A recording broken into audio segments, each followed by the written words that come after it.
Hey guys, what's up? Shane Hartline here, and you're watching CanYouBeFamous.com. It's easy to type, just do it.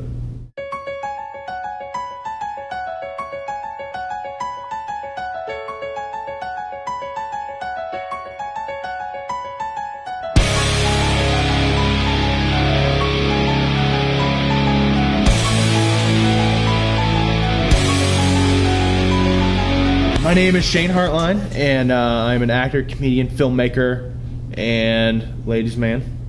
And yeah, I have, since I was a little kid, I've had an interest in, I guess, being goofy on camera is the best way I could put it.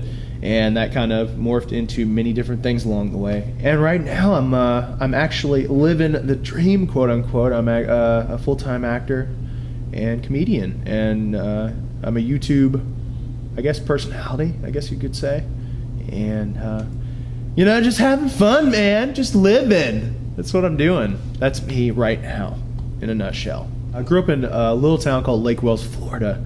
It's about 45 minutes south of Disney is the best way to put it. It's such a small town that nobody ever knows of it when I tell them, so I always tell them, 45 minutes south of Disney. I feel like I stood out like a sore thumb in that town because I was always, I don't know, shooting jackass tapes and just always putting myself out there in different ways in that little town. I would literally take my parents' video camera and set it on my TV in my bedroom and just film myself doing skits, you know, wrestling promos, just like I was just constantly every day acting on camera. Around the ages of 15, 16, I started training to be a professional wrestler, actually, which was it's always been one of my interests since I was a little kid. My dad was actually involved with professional wrestling, and I watched it ever since I was a little kid, and it was always something that I wanted to do. It was always an equal interest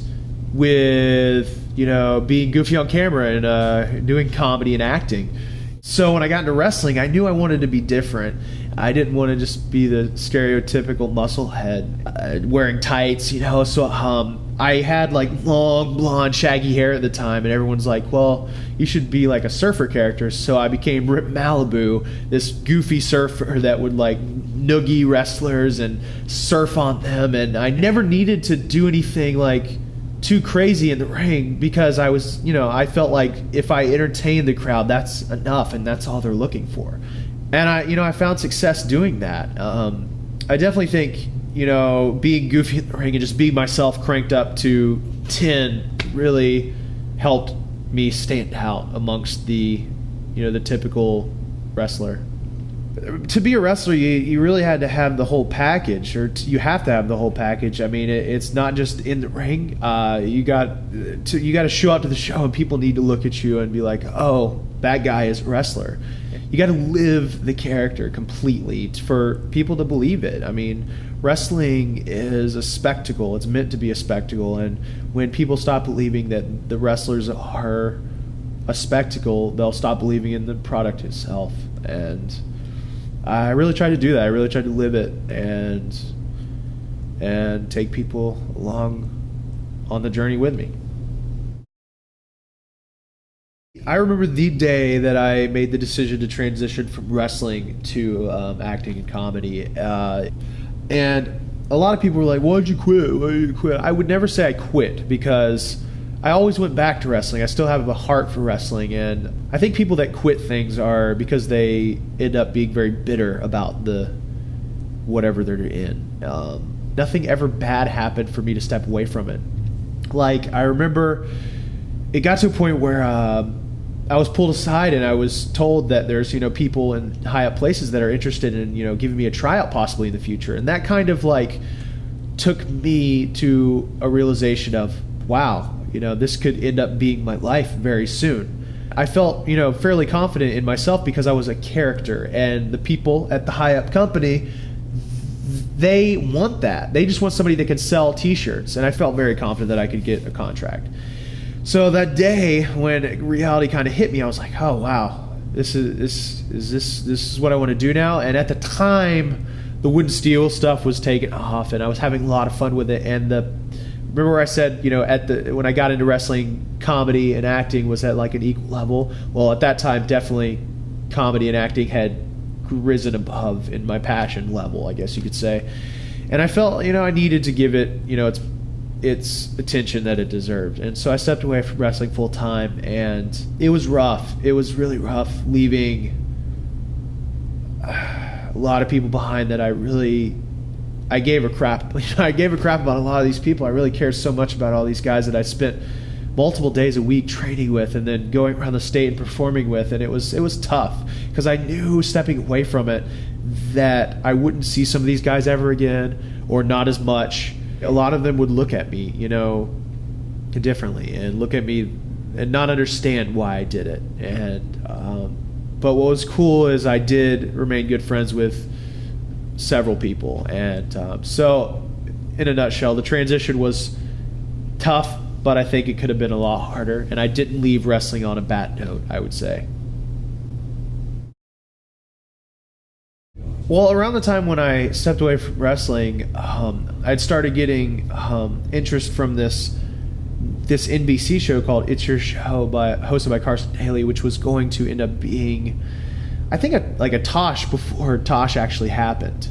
And they were going to have sketches in like a sketch group, and they were going to feature us like on NBC. And they spent several months getting different sketches from us. So that was very promising. That didn't end up happening. But that kind of sparked, really began my passion for acting and comedy, because I was like, I mean, if this is what possibility, like what else could happen? My mind was, I didn't know everything that could pop up in the entertainment business. There's just so much out there. And then soon after that finished, I got involved actually here at SAC Comedy.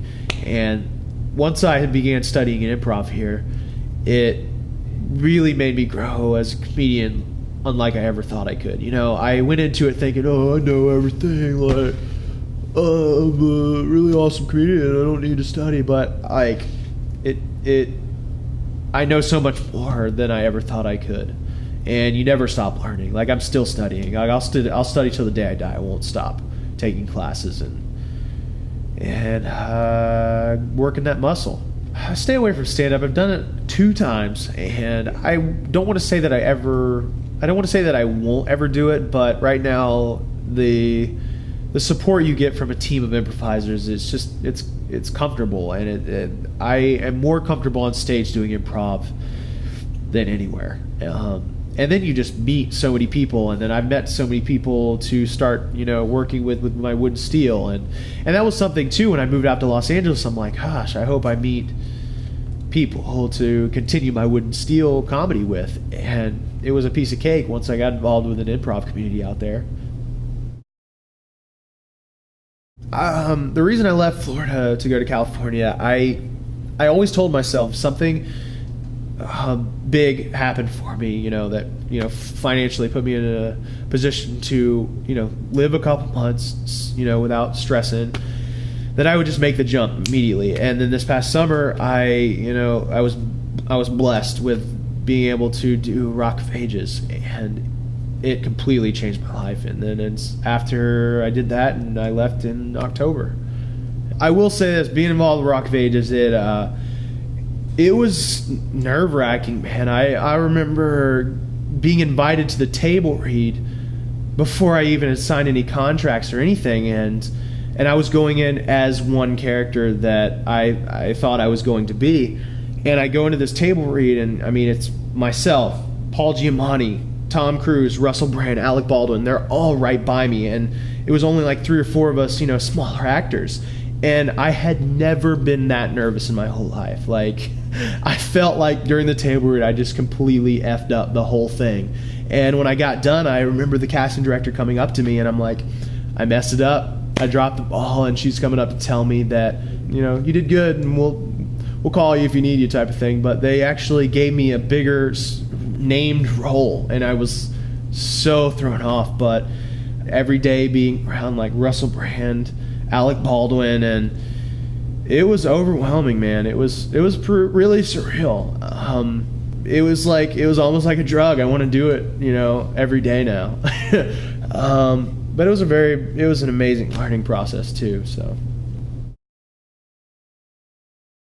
I've been involved with so many websites online that promise you this, promise you that, and there's a lot of ways to put yourself out there. But I think Can You Be Famous is really going to do a lot of good for entertainers in general, and I genuinely believe that. I think that it's going to really start taking off soon. I think right now would be a good time for an entertainer to jump on board, and I think it's really going to do a lot of good for people. And so guys, jump on board right now before you get lost in the ocean, if that makes sense. And another great thing about it is it's free to join. You don't have to pay a single dime.